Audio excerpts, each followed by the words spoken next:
Fala, família PodPay, mais uma vez aqui, todo mundo reunido. Queria cumprimentar meu amigo Márcio, que de longe a gente conversa. Mais uma vez aqui nesse cenário um tanto quanto diferente, ainda estou aqui na fazenda resolvendo algumas questões, botando a mão na terra, pegando um solzão na tampa da cabeça, mas é assim que as coisas funcionam. Não é isso, Márcio?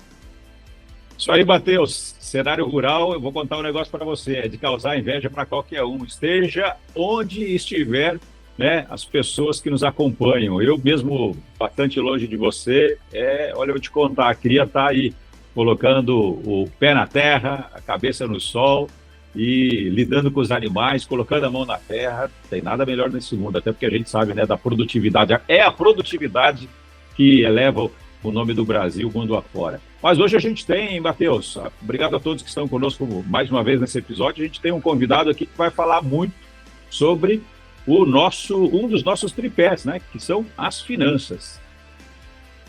Exatamente, é isso.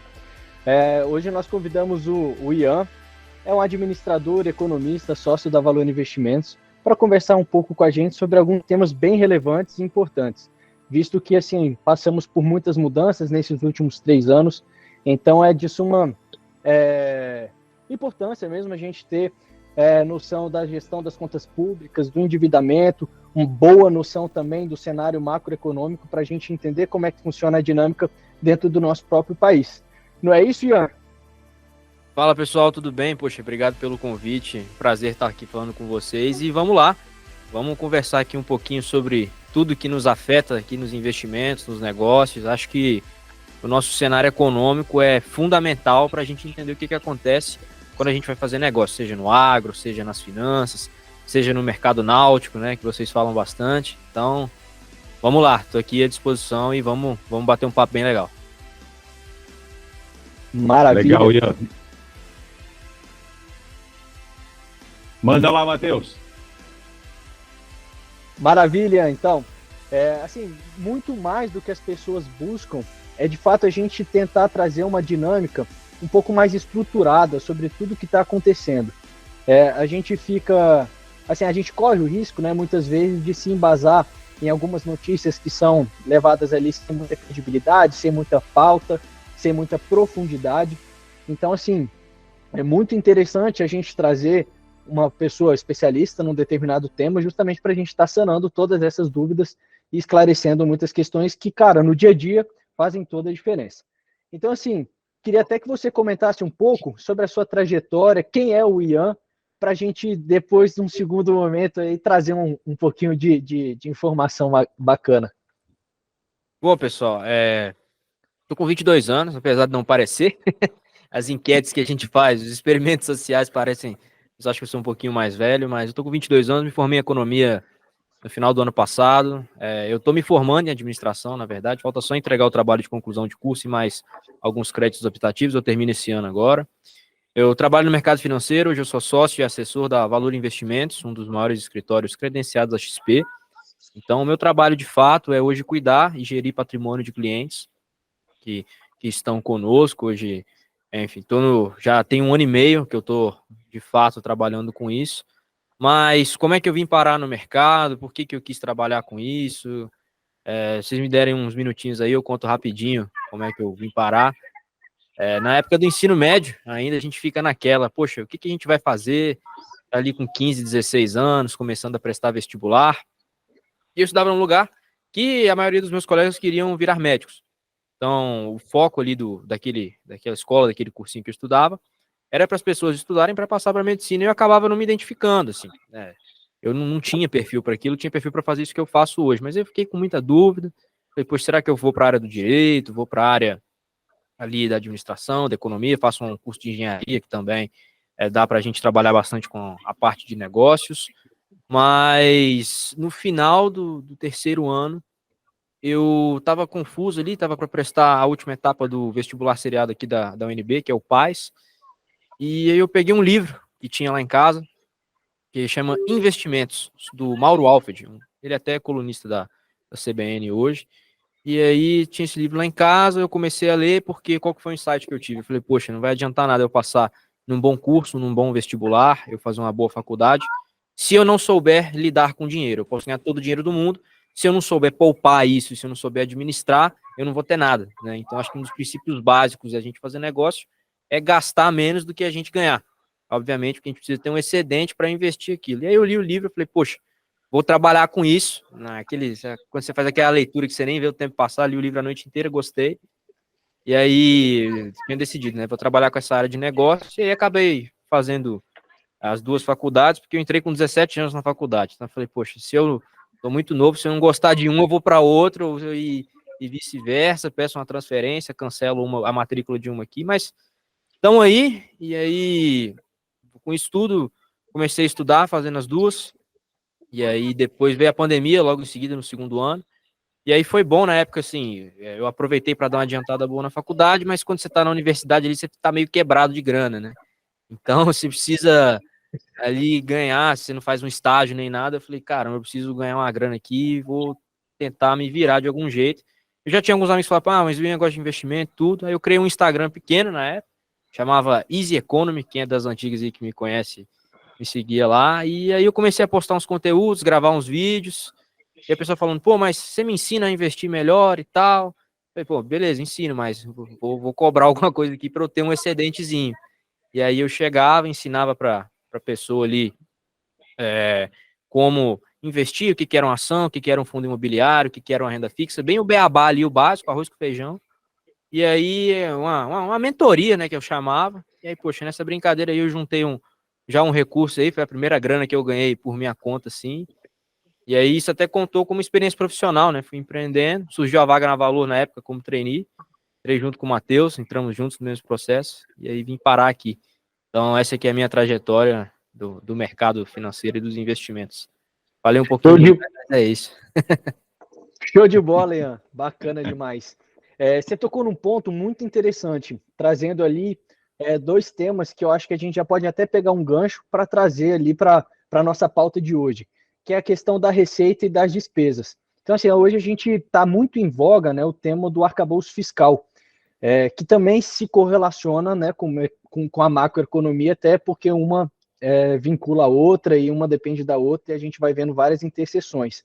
Mas antes de eu te passar a palavra, Ian, eu queria perguntar ao Márcio se esse tema tá sendo muito falado aí no sul dos Estados Unidos, já que tem muitos brasileiros que residem aí, né, como você. Muito bem lembrado, inclusive, Matheus, exatamente pelo fato de tudo isso que o Ian falou, nessa história, nessa trajetória, que a gente sempre fala, né, Ian, que está começando, porque por mais que a gente tenha 20, 30, 40, 50 anos de estrada, para quem gosta de informação, que é sempre o melhor insumo, a gente está sempre recomeçando, está sempre aprendendo. Agora, um lado interessante de tudo isso é que a gente vê que, respondendo a sua pergunta, Matheus, é que a gente vê que a maioria das pessoas, sim, se preocupa por vários motivos. Primeiro, pela insegurança jurídica que a gente vive no Brasil, né? Ao mesmo tempo em que uma lei entra em vigor, na mesma velocidade, por vezes, ela sai. E isso acaba impactando diretamente no bolso das pessoas. O segundo assunto é a questão da educação financeira. Talvez aqui, né, o latino, o brasileiro, enfim, todo mundo que emigra, todo mundo que sai do seu país, acaba prestando muito mais atenção, eu diria, nos números, porque os números eles são muito importantes. Ele é importante na nossa vida pessoal, na nossa vida profissional e na nossa vida como investidor. E se você não respeitar os números, ele não vai respeitar você. Então, Ian, diante disso, eu queria até aproveitar e te passar, na verdade, né, essa bola aqui, dessa nossa triangulação, e é muito bacana essas experiências, essas trocas de experiências, e perguntar para você o que essa falta de segurança, ou seja, a insegurança jurídica traz por trás, na verdade, de quem está começando, já que esse foi o principal gancho que você trouxe aqui para a gente, para quem está começando a investir no Brasil. Olha, Márcio, essa pergunta é muito boa, até porque acho que tudo que envolve negócio envolve ter segurança, né? Então, se a gente não tem segurança, a gente não vai colocar capital em nada, não vai investir em nada, não vai querer gerar riqueza com aquilo.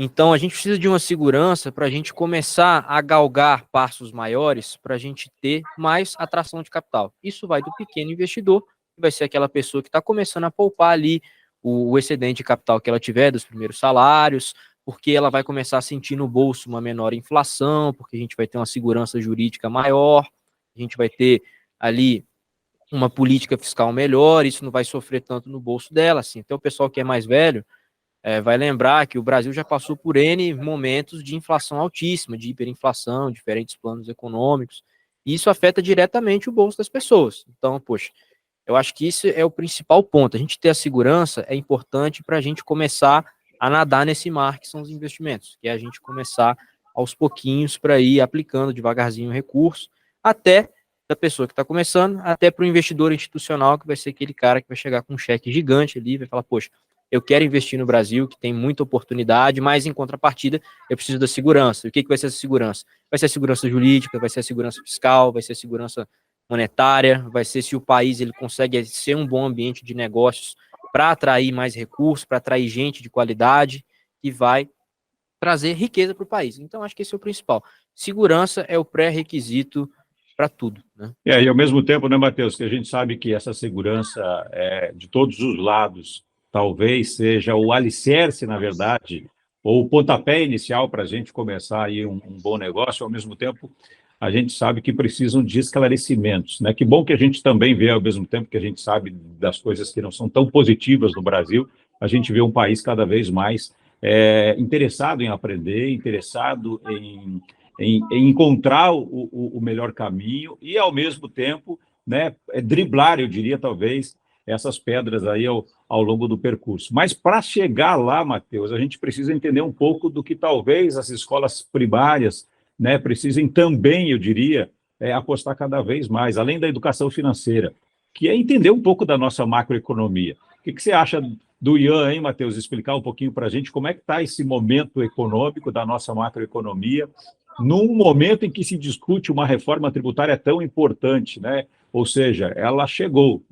Há pouco tempo se falava da necessidade de uma reforma tributária, e ela, né, por mais que ela tenha passado agora apenas pela primeira instância, a gente sabe que, quando ela for colocada em prática, muita coisa pode, dependendo do setor de cada um aqui, pode mudar. Então, é importante a gente entender um pouco do macro, né? O que você acha?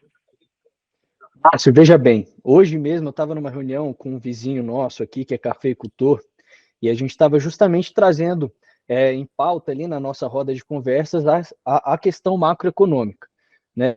Tentando buscar ali a questão dos insumos, preço de commodity, a gente fazendo uma rodada ali entre amigos, e a gente destacou que o mundo pós-globalização se tornou quase que uma unidade comercial, assim. Então, por mais que você tenha, né, relações comerciais mais próximas, por exemplo, o Brasil e Estados Unidos, se um país secundário venha ter algum problema direto com os Estados Unidos, por exemplo, isso de forma direta nos afetará também. Então, assim, hoje eu acho que falar de macroeconomia é falar dos alicerces, né, da produção, falar dos alicerces ali de mercado. E, cara, estamos convidando o Ian justamente por ser uma pessoa altamente qualificada para estar trazendo esse tipo de informação para a gente. Então, Ian, queria que você comentasse um pouco, né, desse cenário macroeconômico que vem passando por grandes transformações, né? A gente está saindo aí de uma pandemia, guerra na Rússia e Ucrânia, tudo isso tem um impacto muito grande. Então, queria até te pedir para dar uma breve contextualização nesse cenário macro, mas também focando mais aqui no Brasil e nesses 3 pilares que a gente tem em pauta aqui, né? Falando ali da questão dos investimentos, dando uma pincelada no agro e também no mercado náutico. Aí até, Márcio, se você quiser dar uma complementada quando o Ian for falar de barco aí, que eu sei que você é um velejador master, mas, Ianzinho, tá na mão, pode falar com a gente. Vamos lá. Eu acho que a gente tá num momento ainda pós-pandemia, que a ressaca da pandemia, vamos dizer assim, passou tem pouco tempo, né? Que, querendo ou não, fazem só 3 anos que tudo aconteceu. Mas a gente vem de um momento de inflação muito alta, de subida de taxa de juros, acho que todo mundo sentiu isso no bolso. Tem muito nos noticiários aí, o pessoal deve acompanhar. Ah, mas o presidente fala uma coisa, tem que abaixar a taxa de juros porque está muito alto, o Banco Central fala outra, que não é bem assim. Mas por que a inflação está tão alta, resumindo? A gente passou por uma pandemia e aí entra na questão fiscal de novo, da segurança jurídica que a gente estava falando, né? Que infelizmente a economia fechou e muitas pessoas ficaram sem trabalhar.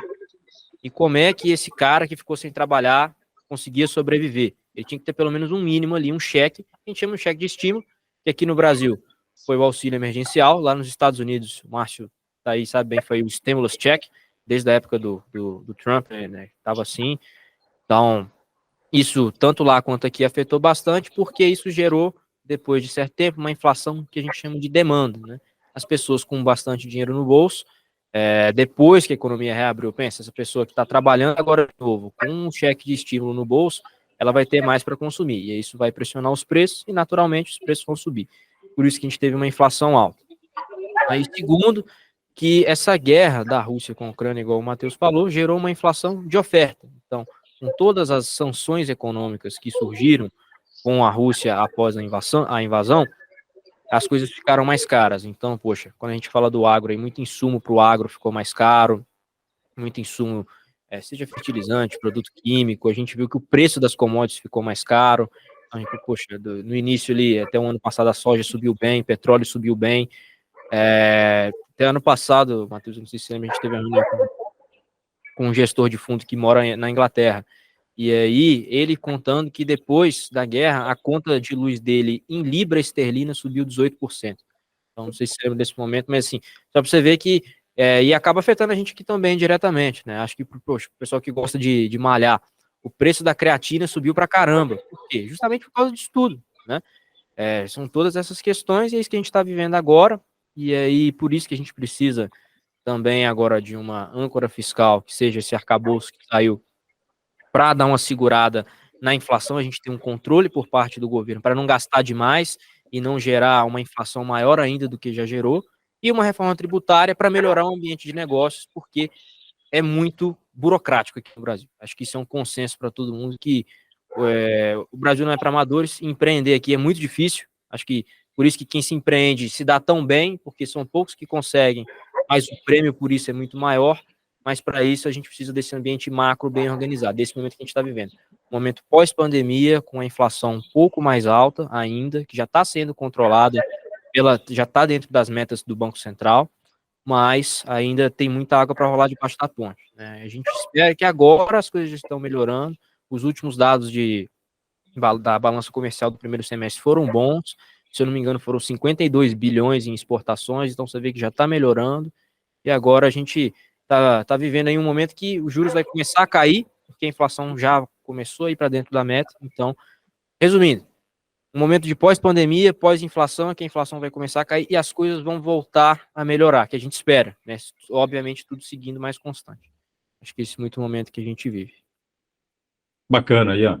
É legal essa sua colocação, assim, né, do ponto de vista realmente ainda, vamos chamar macro, né, já que a gente está ainda dentro desse assunto, para entender um pouquinho das peculiaridades, eu diria, da economia, né, brasileira e dos reflexos da economia brasileira, seja eles internos ou externos, né, como você citou agora, essa questão da balança comercial agro e de tantas outras relações bilaterais, eu diria, que o Brasil tem.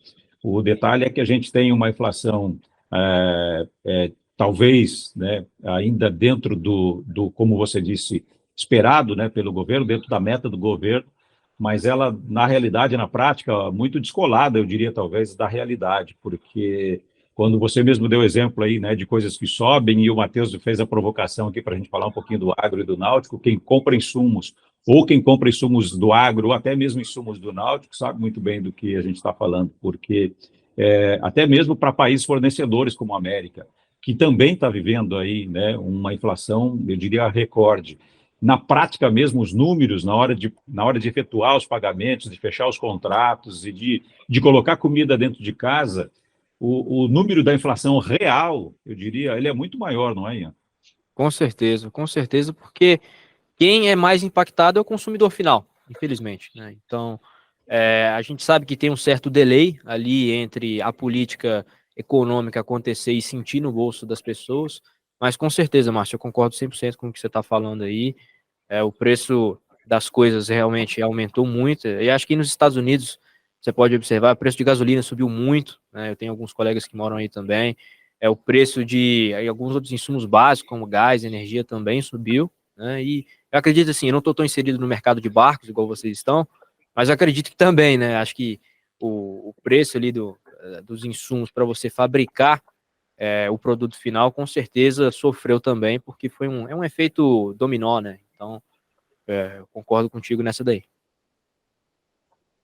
Matheus, e aí a gente vê, né, Matheus, os problemas se estendendo, né, para todos os lados. Você no campo também sabe muito bem disso, né, os reflexos diretamente no bolso, né? Nem me diga. Mas, assim, uma curiosidade, Márcio, queria ver com você, até entender nessa questão toda que a gente está conversando, qual foi o principal impacto aí no meio náutico, né, dentro desses últimos 3 anos aí? Olha, nós temos dois cenários, ô Matheus, porque se a gente falar de um cenário interno, ou seja, de Brasil, a gente vê, aí isso eu diria que é um lado bom, a gente vê um crescimento, talvez tímido, sim, mas crescente, ou seja, não estagnou nos últimos 3 anos, já que você pegou esse período para a gente falar de crescimento do setor. E quando eu falo do crescimento do setor, a gente está falando de uma adesão por parte de quem está adquirindo, né, lá na ponta final, como disse o Ian, que é o consumidor final, é quem efetivamente compra, né, o trator, porque é uma ferramenta de trabalho. Para quem compra o barco, que pode sim também, para a gente diferenciar as coisas, né? Tem gente que acha que o barco é só uma questão de luxo. Existem os barcos de luxo, para pessoas que têm, na verdade, né, condições financeiras para isso. Mas existe o barco de transporte, existe o barco de pesca, o barco de trabalho, existe o barco de transporte de pessoas, existe uma navegação no Brasil extremamente bem ativa e que precisa, na verdade, também de incentivos fiscais, precisa de um olhar, na verdade, seja ele da iniciativa privada ou do governo, para que ele cresça. E a gente vê esses números, mesmo com todas as dificuldades, crescendo cada vez mais, né? Porque, volto a usar palavras aqui, né, do que nós três estamos falando. O Ian falou, precisa ser corajoso no Brasil para ser investidor, né? Não é para fracos, né? Não é para qualquer um. Então, a gente sabe que empreender também no meio náutico não é nada fácil. Olha, a gente tem histórias aqui de estaleiros que há 1 ano, 2, estavam numa situação, hoje estão numa situação totalmente diferente. Por quê? Porque, claro, as vendas também caíram um pouco, os insumos aumentaram, né? Mas, no geral, quando a gente pega no geral, os números, como eu falo, eles acabam sendo um pouco mais positivos.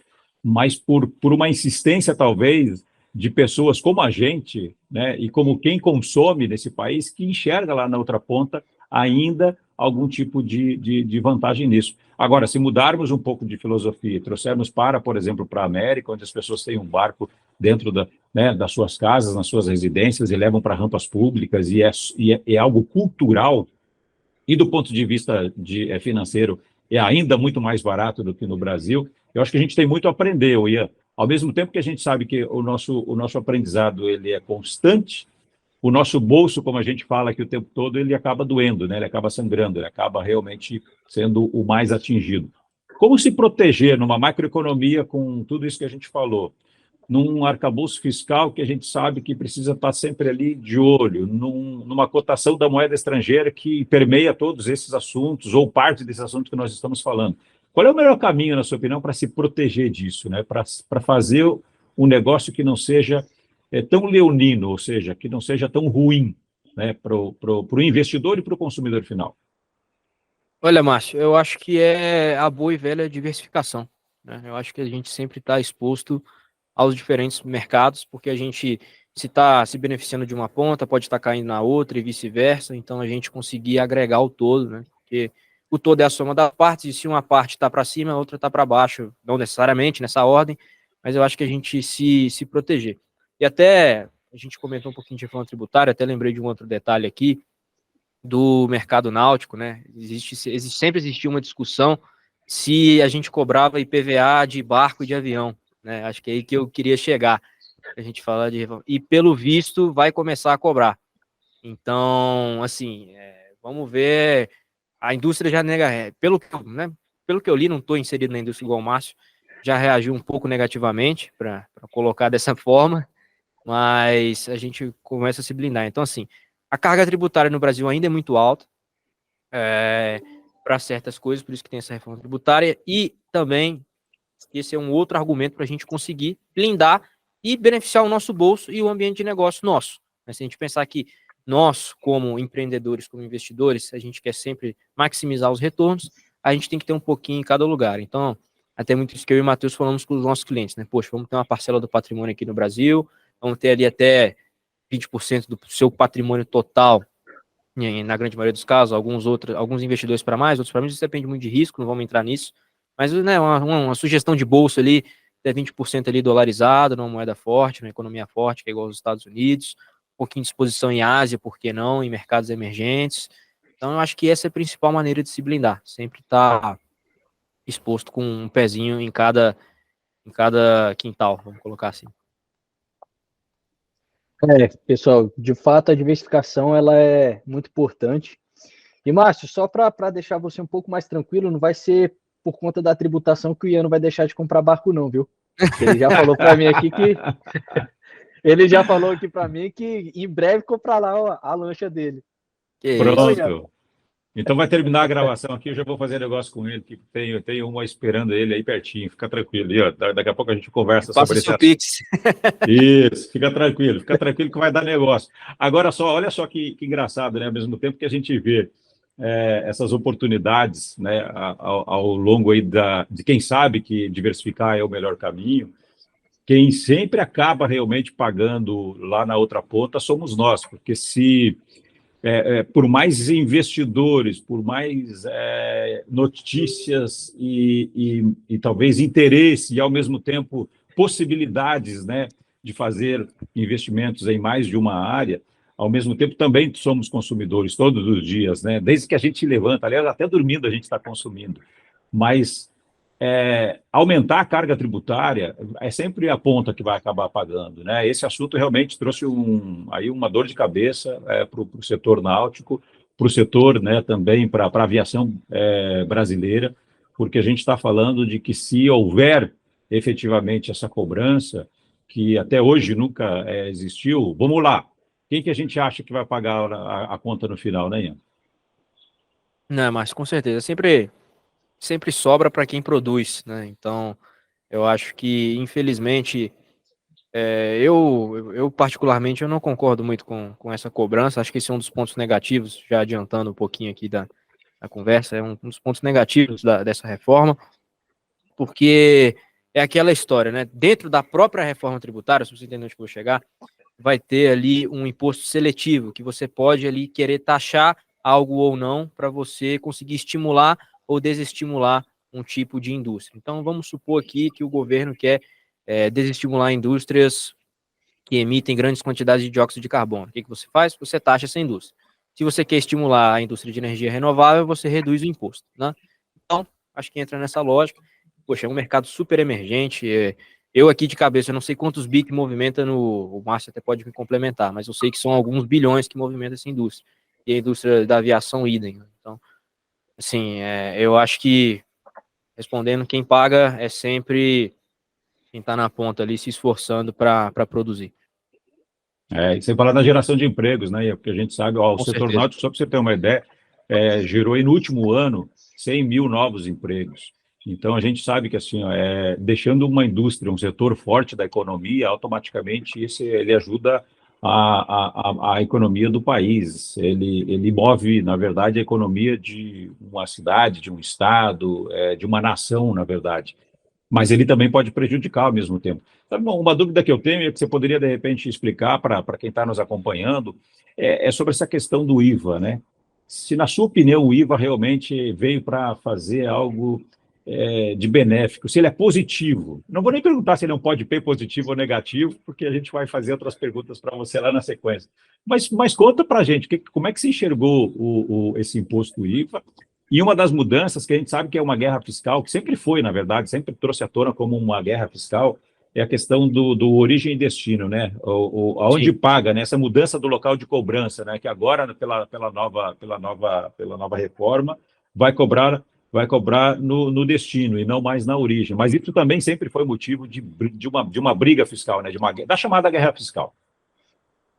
Sempre teve essa briga entre estados e União, quem que vai cobrar o quê, quem que vai pagar o quê, e esse é um dos pontos principais. Eu acho que o IVA, no fundo, é positivo, até porque ali, são vários impostos, deixa eu lembrar aqui, se não me engano, é PIS, COFINS e IPI, que vai juntar para ser o CBS, se eu não me engano. ISS, né?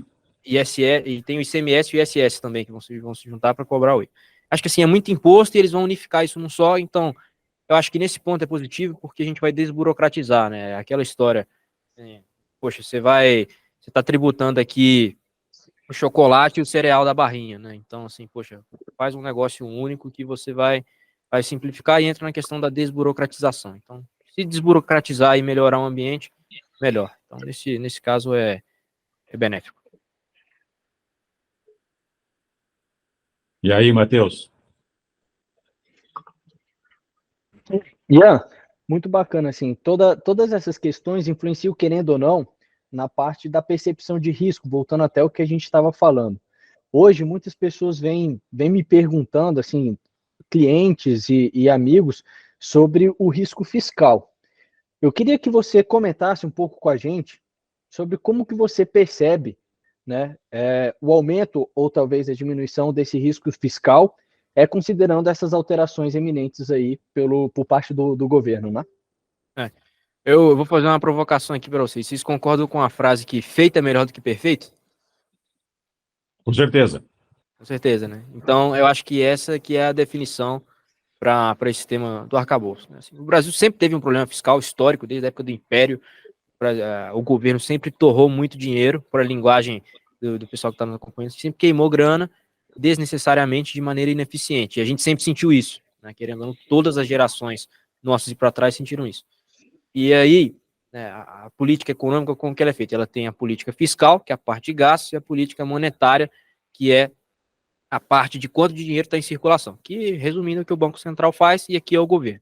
O problema monetário do Brasil foi resolvido com o Plano Real, lá na década de 90, então a gente não imprime mais dinheiro igual louco, falando na linguagem aqui do cidadão comum, a gente não mais fica imprimindo dinheiro para resolver o nosso déficit, isso acabou.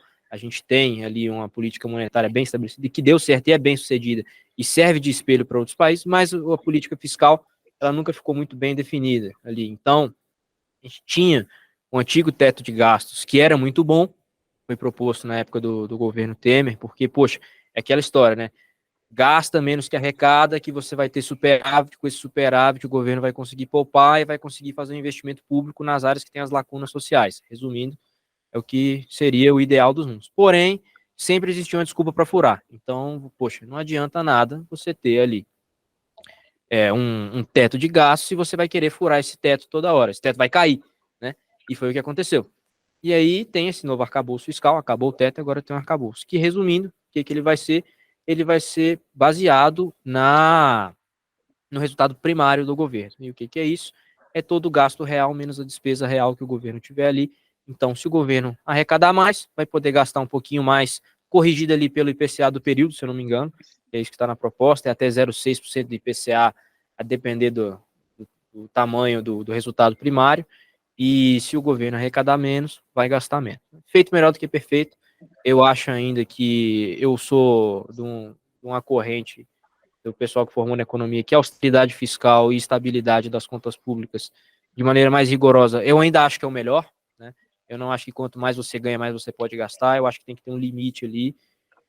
Mas feito melhor do que perfeito. Show de bola. Ian, dentro desse finalzinho aí do seu comentário, a gente está falando ali do arcabouço fiscal, que nada mais é do que o conjunto de regras, né, para determinar a dinâmica entre receita e despesa. E muito se falou aí do aumento, né, dessa receita, diversas estratégicas, uns falando, não, vamos taxar, por exemplo, sites chineses. Então, assim, de tudo que você viu, que o pessoal falou de possibilidade para aumento de receita, quais você acha que seriam de fato viáveis, quais você acha que seria ali dar um tiro no pé, por exemplo? Cara, vamos lá. Eu acho que eu sou da linha, assim, a gente até falou um pouco sobre a questão do IPVA nos barcos e nos aviões, né? Ou você taxa todo mundo ou você não taxa ninguém. E senão você vai estar beneficiando um em detrimento do outro. Então, assim, para quem que isso vai ser melhor? Eu acho que, cara, existem maneiras melhores. Até o Márcio está aí na Flórida, né? Poxa, na época da pandemia, Miami conseguiu atrair muitos investimentos e muita parte do setor financeiro porque reduziu os impostos. Então, assim, trouxe muito negócio, várias firmas foram para grandes bancos de investimentos foram para a Flórida porque baixos impostos, enquanto outros estados, igual Califórnia e Nova York, estavam aumentando os impostos para caramba.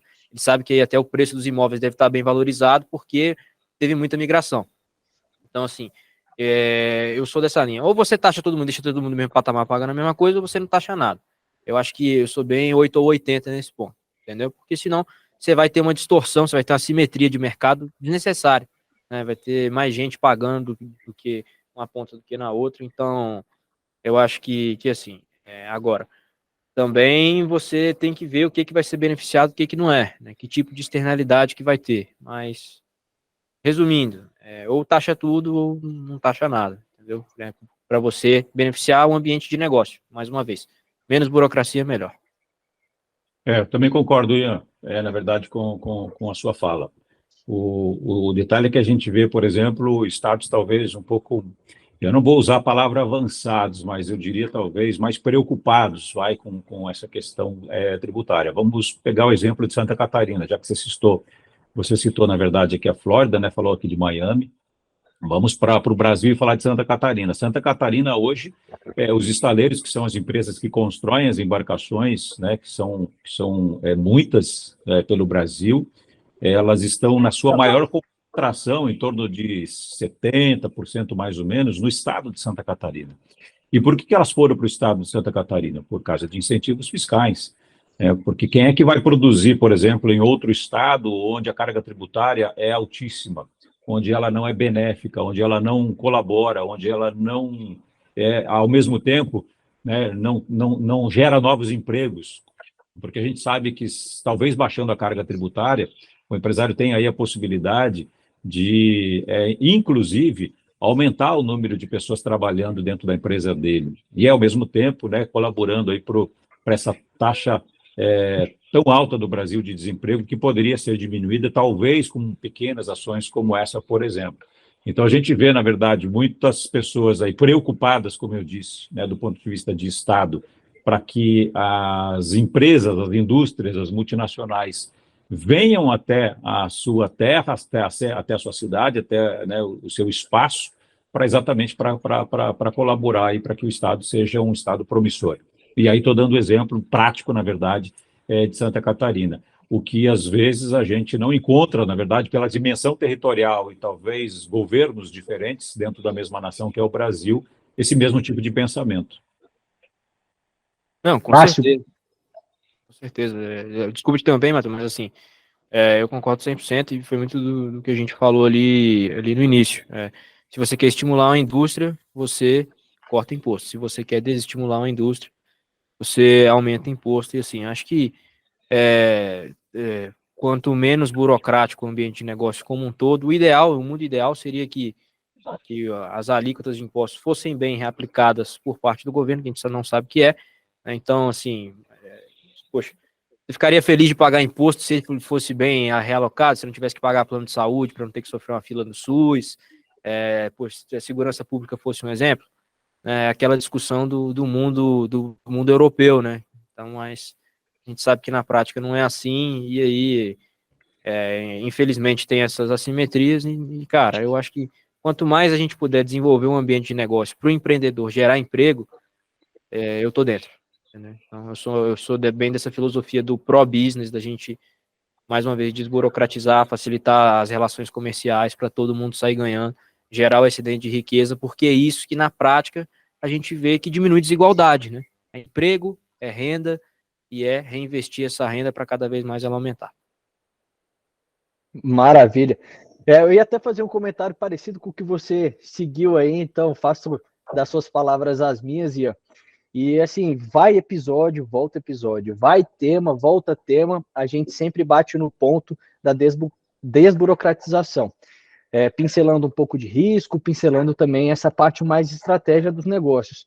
E, Márcio, queria dar um exemplo também, nessa parte de incentivo fiscal, de um ponto bem curioso, trazendo agora um pouco para o campo, que no mês passado eu fui atender um cliente em Paracatu, perto de Brasília ali, e aí eu queria saber, né, porque eu sou cafeicultor, venho de família cafeicultora, a gente planta café há mais de 50 anos, e eu falei, cara, o que te levou a sair do sul de Minas, que querendo ou não, é o berço ali do café no Brasil, e vim aqui para a parte mais do centro-oeste?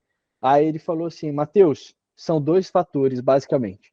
O primeiro deles foi um estudo que eu fiz geológico. Eu queria que pegasse ainda uma parte da umidade ali que desce da bacia do Rio São Francisco e que tivesse um prolongamento de chuvas por um mês, mais ou menos. Fiz um estudo de solo, peguei a área plana, porque eu queria fazer café irrigado. E o outro ponto muito importante, que foi decisivo para a minha escolha, foi ainda assim manter no estado de Minas. Eu não poderia passar para o estado de Goiás. Aí eu perguntei para ele, falei, mas por quê? E aí ele falou, por conta de imposto. Então, mais uma vez, a gente tem essa comprovação de tudo que a gente vem conversando. Então, a gente vai vendo esses exemplos práticos, né? Por exemplo, lá de Santa Catarina, com os estaleiros, dentro do agronegócio, acredito que toda a cadeia de produção sofre com isso aqui. Não vejo só no Brasil, você também, o Ian destacou ali o incentivo que teve, né, na Flórida, por conta desse mesmo motivo. Então, pessoal, eu acho que é algo bem interessante que a gente tem que ficar ligado, a gente tem que estudar, a gente tem que ter isso em mente. E queria até já puxar aquele gancho, o famoso gancho da pergunta, Ian. Aquela pergunta que todo mundo quer saber. Ian, o novo arcabouço fiscal, reforma tributária, é um PodPay positivo ou um PodPay negativo? Rapaz, eu acho que seguindo a linha do feito melhor do que perfeito, acaba sendo positivo. Então, poxa, é melhor ter algo do que não ter nada. Então, positivo. Bacana, Ian, muito legal. Agora, mesmo sendo positivo, né, do ponto de vista assim, da balança, né, vamos dizer que ele passou, eu não sei qual é o percentual, mas que ele, se passou com 51% já é positivo.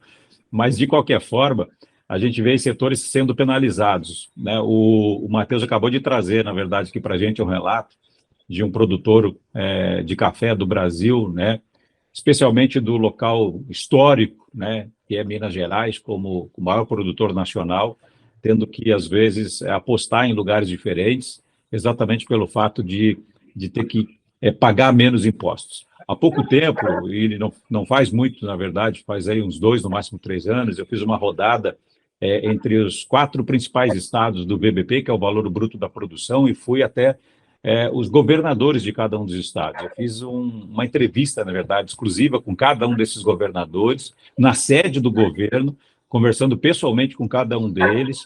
Né? Quem conhece o meu trabalho no agro sabe, e isso está na internet para ver a qualquer momento. E, na época, eu cobrei exatamente aquilo que o produtor rural se preocupa o tempo inteiro, que era a taxação da exportação, ou seja, uma forma de receita que o governo, seja ele estadual ou nacional, sempre acaba encontrando, e aí eu vou usar a palavra infelizmente, é penalizar o produtor, é quem produz nesse país, em função do número que ele representa, ou em função do número que ele detém, em função do número que ele produz. Agora, não é porque o número é grande que os resultados financeiros para o produtor também são do mesmo número. É muito difícil produzir nesse país, principalmente com todas essas instabilidades, cotação de moeda estrangeira, insegurança jurídica e por aí vai. Agora, ia penalizar setores da nossa economia que são altamente produtivos, em detrimento de uma receita que o erro foi lá atrás, na verdade, ou seja, realmente encontrar um vilão, né, que no caso não tem nada de vilão, para pagar o preço, né, de uma incompetência governamental, financeira, que a gente acaba trazendo nas nossas costas, todos nós, né, como brasileiros. Com certeza, Márcio. Assim, a gente volta ali, por que que tá querendo taxar mais? Porque tem um problema fiscal. Né? E por que que tem um problema fiscal? Porque gastou demais. E aí, se a gente fizer um paralelo, poxa, cadê a educação financeira do brasileiro se nenhum governo tem educação financeira, né? Então, e é histórico. Então, assim, você vai vendo que as coisas vão se repetindo em padrões diferentes, em esferas diferentes. Então, com certeza, cara, assim, se, se a gente pudesse ter um ambiente ali que fosse melhor para o produtor, porque a gente sabe que ele está gerando excesso de produção, está gerando excesso de riqueza, ele está empregando gente. Obviamente que toda a indústria tem os seus erros e tem os seus acertos, mas a gente vê que tem muito mais acerto do que. E vamos ser muito sinceros, né, Márcio? O PIB do agro é 8% do PIB do Brasil. Então, assim, ano vai, ano vem, época de pandemia, o agro estava bombando aí, continuou vendendo e ajudou a segurar a onda, vamos colocar assim, né, igual o pessoal fala. Então, com certeza, cara, eu acho que a gente penalizar ali de novo nessa ponta é muito errado e a gente tem que rever os conceitos e pegar os exemplos do que deram certo. Então, se a gente pega ali, tem um livro muito bom que chama The Startup Nation, que fala sobre a história de Israel, que é como que Israel virou um certo milagre econômico, um grande centro de empreendedorismo e de negócio, sem você ter uma área produtiva igual a gente tem no Brasil, sem você ter ali um regime climático, vamos colocar assim, igual a gente tem no Brasil bem estabelecido, que tem nos Estados Unidos, e conseguiu, no meio do deserto, numa área que sempre foi tomada por guerra, conseguiu prosperar, porque eles melhoraram o ambiente de negócio. E você olha hoje, uma boa parte das empresas listadas na Nasdaq são de Israel, são de pessoas que vieram de Israel estudar em grandes universidades, porque eles pegaram na base ali o que funcionava, eles viram o que tinha de exemplo, eles resolveram um problema fiscal muito cedo, logo depois, ali na década de 80, eles resolveram o problema fiscal, e até hoje eles colhem os bons frutos disso. O que é? A gente pega ali grandes companhias que vieram de lá, o Waze veio de lá, grandes empresas do setor de tecnologia vieram de lá, do setor de healthcare, que é o setor ali da indústria farmacêutica. Então, assim, agora eu não me lembro todas, né? A primeira que vem na cabeça é o Waze, mas eu lembro que a gente vê que o que funciona é a gente melhorar o ambiente de negócio. E se a gente pegar o que deu certo? Pega uma Coreia do Sul, por que o índice de educação é tão alto e por que o índice de grandes empresas que saem de lá é tão alto? A gente bate na mesma tecla. Pega ali uma Alemanha, que mesmo com todos os problemas, mesma coisa. Então, eu acho que a gente acaba voltando no mesmo assunto, né, que é melhorar e conseguir desburocratizar a nossa vida. Muito bem, legal. Ô, Matheus, eu não posso me furtar aqui, né, já que a gente está chegando ao final do nosso episódio, de fazer aqui uma simulação, mesmo que seja uma simulação, obviamente, bastante branda, nada aprofundada, sem fazer estudo de caso, como eu tenho certeza que vocês fazem. Mas, Ian, já que você falou lá no começo, né, para quem está com a gente até agora, de diversificação, não conhecendo muito bem o perfil da pessoa, mas sabendo que ela tem um pouquinho para investir, que ela não quer perder aquele pouco que ela conseguiu a vida inteira. Que carteira você formaria agora, né, para essa pessoa? Onde você colocaria, né, esse dinheiro para que ela tivesse uma proteção e, ao mesmo tempo, uma diversificação? Seria uma pessoa conservadora? Conservadora. Como é a Conservadora? maioria dos brasileiros, né? Olha, eu acho que a gente teria que colocar uma parte do patrimônio dolarizado, se ela tivesse ali um bolso maior, vamos colocar assim, para ela já tem, vamos supor que está tudo na poupança, ele acho que tem que ter um pouquinho em moeda forte, porque a gente está num período de juros altos nos Estados Unidos também, então a gente tem que aproveitar isso, porque você pegar ali uma variação do dólar mais 3, 4%, é muita coisa. Eu colocaria também em bons emissores de crédito privado no Brasil, que a gente ainda tem muitos bons emissores que emitem uma dívida de qualidade para o investidor pessoa física. Eu colocaria também ali entre 10% e 15% do patrimônio em boas ações, que são boas pagadoras de dividendos e têm um potencial de valorização. Então, eu acho que o mercado de renda variável ainda é muito promissor, a gente tem muito para melhorar ainda no Brasil, com as coisas melhorando, o mercado de renda variável ele responde muito bem.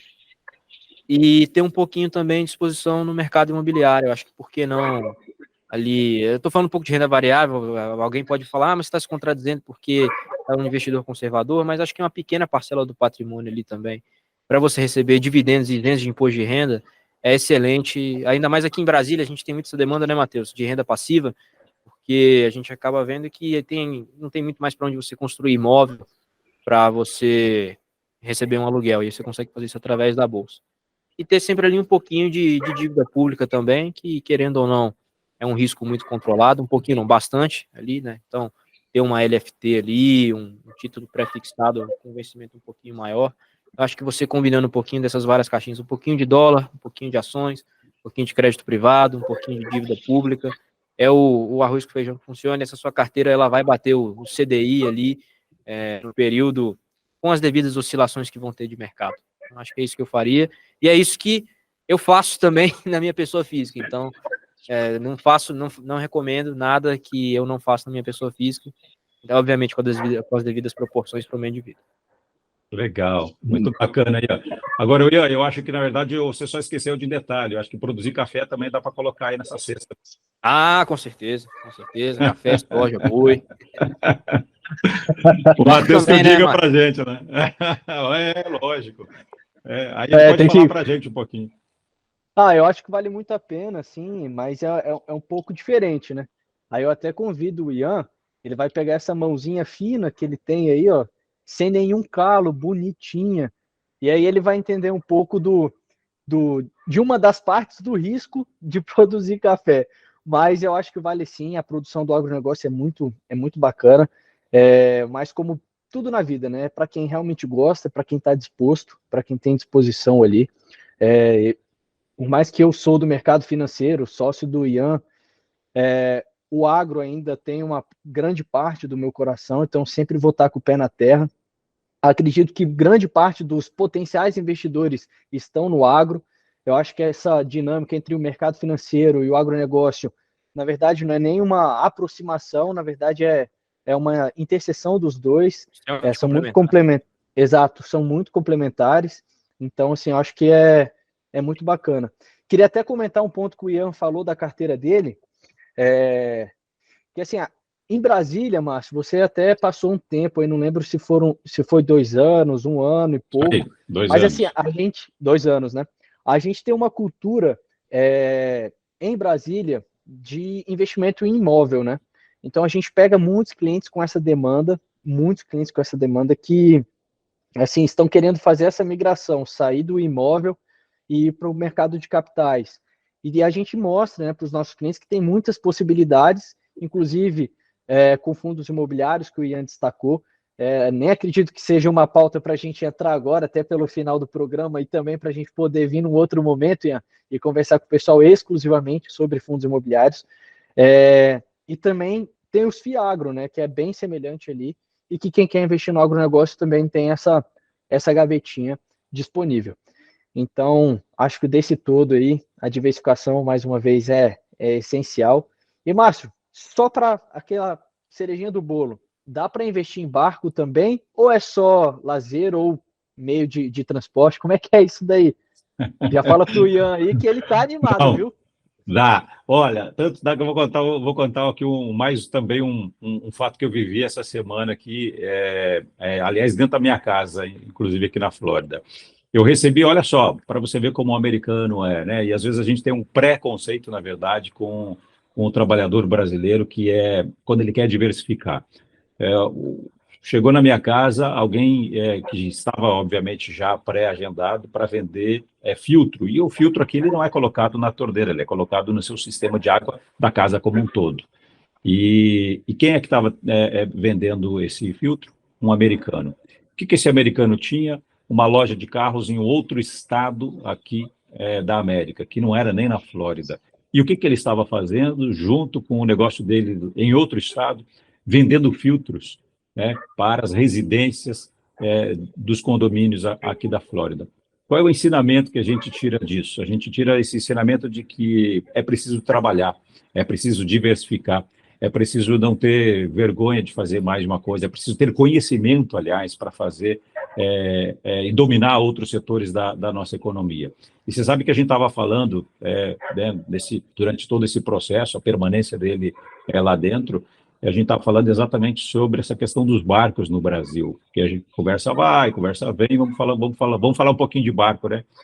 E ele ficou muito interessado, não sabia do potencial náutico brasileiro e perguntou assim: você está precisando de um parceiro? Olha só a ideia e a cabeça como funcionam, na verdade, de pessoas que enxergam oportunidade nisso. E aí respondi para ele o que eu vou responder para você, Matheus, para o Ian e para todos que estão conosco. Sim, é um bom negócio. Desde que, como tudo na vida, se você não souber comprar uma casa, se você não souber fazer um bom negócio de investimento, se você não souber comprar um barco para esporte, lazer ou para negócios, ou seja, para trabalho, você não vai fazer um bom negócio. O segredo está na informação novamente, porque com uma boa informação a gente faz um bom negócio. Então, informe-se sobre o setor do agro, informe-se sobre o setor de negócios, informe sobre o náutico, espero que seja aqui no PodPay, e faça bons negócios, porque todos esses 3 setores, Ian e Matheus, são muito bons. Demais. Márcio, queria contar só, antes da gente despedir do pessoal que está com a gente, eu queria só fazer um comentário, que é uma breve história para o Ian. Uma vez eu comentei, tava saindo de casa, e meus pais, acho que era o sábado ou domingo, aí meus pais, poxa, tá indo pra onde? Eu falei, pai, eu vou fazer uma reunião. E aí o meu pai, não, bacana. E aí eu postei um story, eu na lancha do Márcio, né? E aí o meu pai mandou mensagem, cara, você não ia pra reunião? Eu falei, sim, eu tô na reunião, só que eu tô na lancha do Márcio fazendo a reunião com ele. Aí meu pai falou, cara, só você mesmo pra ir pra uma reunião no meio do Lago Paranoá. Eu falei, pai, é assim que as coisas acontecem, grandes negócios estão sendo fechados. Melhor ambiente do que esse não existia. Muito bom, é isso aí mesmo. E aliás, né, é uma frase que hoje a gente aprendeu aí com o Ian, melhor feito do que perfeito. Então a gente foi lá e fez. E ao mesmo tempo, muitas coisas renderam após essa reunião, que não importa, né? Não importa onde a gente faça. Até as reuniões online hoje em dia são muito bem-vindas. Aliás, olha só, a gente está gravando aqui o nosso PodPay online, cada um numa ponta, e mesmo assim eu tenho certeza que o resultado final vai ser muito interessante. Porque quem sabe desse nosso bate-papo, as pessoas comecem, aqueles que conhecem, né, vão se interessar, ainda mais aqueles que não conhecem vão começar a procurar oportunidades nesses 3 importantes setores da nossa economia. Muito legal, Matheus, muito legal. Ian, mais uma vez, viu? Muito obrigado aí pela sua participação aqui conosco no episódio. Espero que seja a primeira de muitas.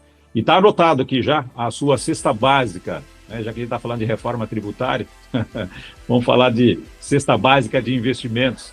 É uma cesta básica que eu tenho certeza que vai funcionar muito bem. Obrigado, viu, mais uma vez. Poxa, pessoal, obrigado. Eu quem agradeço o convite, fico super à disposição aí para voltar outras vezes. E precisando, só me chamar. O Matheus está comigo aí todo dia, praticamente. Márcio também, fica à vontade. E se precisarem, estamos aí, estamos juntos. E bons negócios para todo mundo. Pessoal, muito obrigado. Grande abraço para todo mundo. Ian, segunda-feira que vem estarei em Brasília novamente. Então, terá que me aguentar. E Márcio, te despeço com aquele belo mate da tua terra. Grande abraço, pessoal. Valeu, pode chegar junto. Valeu, até o próximo. Obrigado, valeu, gente. Pessoal, valeu, obrigado. Matheus. Valeu, Ian. Tchau, tchau.